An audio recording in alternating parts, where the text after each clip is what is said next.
आज तक आप लोग मखाने की खीर या मिठाई बनाए होंगे। आज मैं जो रेसिपी शेयर करने जा रही हूँ वो मखाने के डोसा है। बहुत ही क्रिस्पी, बहुत ही टेस्टी और बहुत ही जल्दी बन जाने वाले। और वीडियो को आप पूरा लास्ट तक देखिएगा। एक बार वीडियो देख लीजिएगा तो इसको कोई बच्चा भी बना के तैयार कर लेगा। इतना टेस्टी और इतना बनाना आसान है। और इस डोसा को, इसका स्वाद बढ़ाने के लिए मैं दो तरह की चटनी शेयर करने जा रही हूँ, एक मूंगफली की चटनी और एक ग्रीन चटनी। Hello friends, good morning and namaste. Welcome back to my YouTube channel Annu cooking and creativity में आपका बहुत बहुत स्वागत है। तो चलिए बनाना शुरू करते हैं।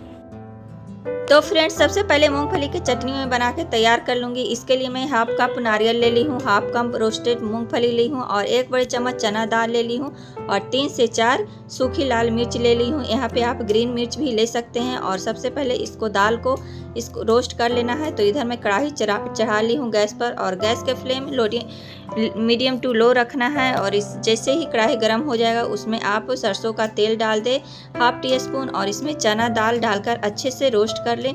और साथ में डाल दीजिएगा लाल मिर्च, सूखी लाल मिर्च, दोनों को अच्छे से रोस्ट कर ले। और रोस्ट देखिए इस तरह करना है, 1-2 मिनट ही इसको रोस्ट करना है, अच्छे से पका लेना है और जले नहीं। अगर आपका दाल जल गया तो समझिए कि आपका चटनी का टेस्ट खराब हो जाएगा। और ये देखिए रोस्ट होकर तैयार हो गया। इसको एक मिक्सी ग्राइंडर जार में मैं ट्रांसफ़र कर लूँगी और साथ में डाल दूँगी कोकोनट, जो मैं नारियल ली थी, मूँगफली यहीं पे, और स्वाद के अनुसार नमक डाल देना है।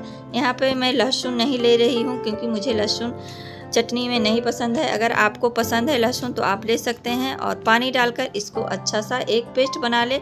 और ये देखिए चटनी बनकर मेरा तैयार हो गया है और बहुत ही जल्दी बन जाता है। और इसको और टेस्टी और चटपटा बनाने के लिए मैं इसमें तड़का डालूँगी। तो देखिए मैं इसको एक बोल में निकाल कर तैयार कर ली हूँ। और चलिए अब आपको इसका तड़का मैं बना के दिखाती हूँ। तड़का बनाने के लिए फ्रेंड्स सबसे पहले तड़का पैन लेना है और गैस के फ्लेम को मीडियम टू लो रखना है। तो इसमें 1 बड़े चम्मच में सरसों का दाना ले ली हूँ, मस्टर्ड सीड्स, और 1 बड़े चम्मच सरसों का तेल, मस्टर्ड ऑयल, और सूखी लाल मिर्च और करी लिव्स डालकर इसको अच्छे से भून लेना है। और साथ में मैं कलर के लिए डाल रही हूँ 1 छोटी चम्मच काश्मीरी लाल मिर्च। इससे तीखा नहीं होता, सिर्फ कलर आता है और देखने में बहुत सुंदर लगता है। और ये देखिए मैं चटनी पे तड़का डाल दी हूँ और देखिए कितना सुंदर लग रहा है देखने में और उतना ही टेस्टी है। इस चटनी को आप कोई भी पराठा, पूड़ी या आप पकौड़े के साथ भी खा सकते हैं। तो आप एक बार ज़रूर ट्राई करिएगा फ्रेंड्स, इस चटनी को बहुत ही टेस्टी बनता है। चलिए अब मैं दूसरा चटनी आपको बनाकर दिखाती हूँ, ग्रीन चटनी। तो कुछ मैं फ्रेश धनिया के पत्ते ले ली हूँ डंठल के साथ और थोड़े से पुदीने के पत्ते। अगर पुदीने का पत्ता नहीं है तो यहाँ पे स्किप कर सकते हैं। 1 इंच अदरक के टुकड़े और 3-4 हरी मिर्च। यहाँ पे मैं लहसुन नहीं डाल रही हूँ। अगर आप लहसुन खाते हैं तो आप लहसुन डालकर इसका चटनी बना सकते हैं। और एक मिक्सर ग्राइंडर जार लेना है, इसमें अदरक, हरी मिर्च, 1 छोटी चम्मच जीरा ले लेना है और धनिया के पत्ते, पुदीने के पत्ते डालकर इसको अच्छे से नमक टेस्ट के अकॉर्डिंग डालकर इसको पीस लें। और इसको और ग्रीन रखने के लिए मैं 3-4 आइस क्यूब्स डाल रही हूँ और काला नमक 1 छोटी चम्मच और स्वाद के अनुसार सफ़ेद नमक डालकर 3-4 चम्मच पानी डालकर इसको मैं पीस के तैयार कर ली हूँ। यहाँ पे आप नींबू का रस भी डाल सकते हैं और साथ में चना दाल भी रोस्ट करके डाल सकते हैं, बहुत ही टेस्टी लगता है फ्रेंड्स। तो ये देखिए ग्रीन चटनी बनकर बिल्कुल तैयार हो गया है। और आइस क्यूब्स डालने से आपका जो चटनी है बिल्कुल ग्रीन रहेगा। आप इसको फ्रिज में स्टोर करके 1 सप्ताह के लिए, 15 दिन के लिए रख सकते हैं। इस चटनी को आप पूड़ी, पराठा, सैंडविच के साथ खा सकते हैं। चलिए अब मखाना के डोसा बनाते हैं। तो इस सीधे साधे मखाना का आपने अभी तक तो मिठाई ही आप लोग बनाए होंगे या खीर बनाए होंगे, रायता बनाए होंगे। तो चलिए मैं आपको आज डोसा बनाकर दिखाती हूँ।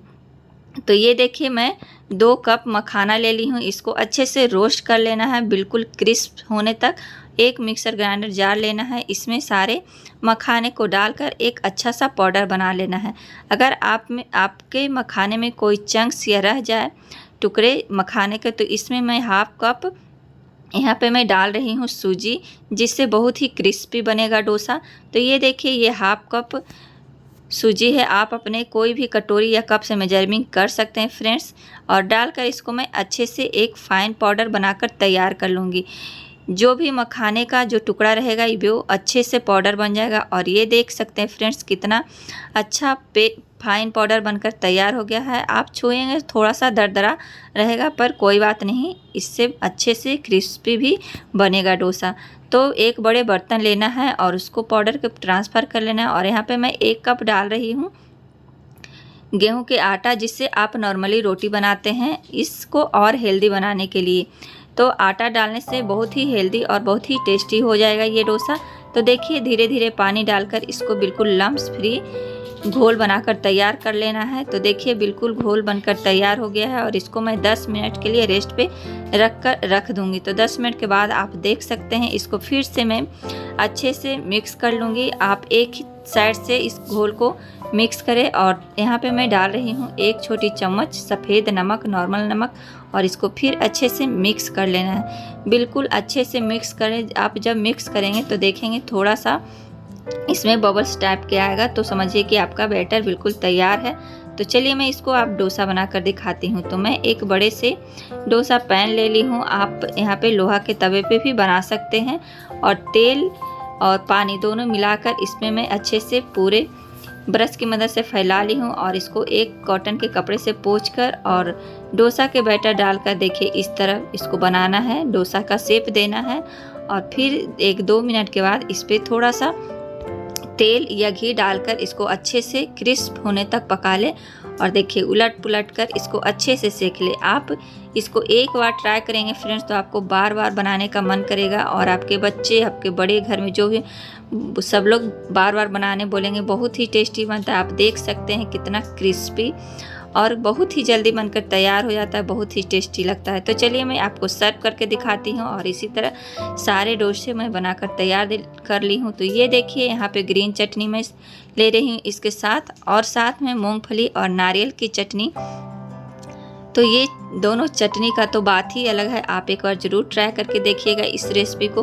और ये देखिए मेरा डोसा बनकर बिल्कुल तैयार हो गया है। सारे डोसा के मैं इसी तरह बनाकर तैयार कर ली हूँ। और इस डोसा के ख़ास बात ये है कि अगर आप इसको बाद में भी खाएंगे तो इसका जो क्रिस्पीनेस है जो ख़त्म नहीं होगा। बाद में ठंडा होने के बाद भी बहुत ही क्रंची लगता है और बहुत ही टेस्टी बनकर तैयार होता है। तो फ्रेंड्स आप ज़रूर एक बार ट्राई करिए और मेरे कमेंट्स बॉक्स में ज़रूर बताइए कि मेरी ये रेसिपी आपको कैसी लगी। अगर थोड़ा सा भी आपको कोई भी पार्ट अच्छा लगा हो तो वीडियो के नीचे एक लाइक ज़रूर करिए। और ज़्यादा से ज़्यादा अपने दोस्तों फैमिली में शेयर करिए। और मेरे चैनल पे पहली बार वीडियो देख रहे हैं तो चैनल को सब्सक्राइब कर ले, ताकि मेरे फ्यूचर में आने वाली सभी वीडियो के नोटिफिकेशन सबसे पहले आपके पास पहुंचे। और तभी तो मैं आपके साथ टेस्टी वीडियो शेयर कर पाऊंगी। तब तक के लिए friends be happy, be active, खुश रहिए, अपना ख्याल रखिए। Okay, bye bye, take care. फिर मैं मिलूंगी एक नए और इंटरेस्टिंग वीडियो के साथ। और आप मुझे इंस्टाग्राम पे भी फॉलो कर सकते हैं। तब तक के लिए okay, bye bye, take care, thank you.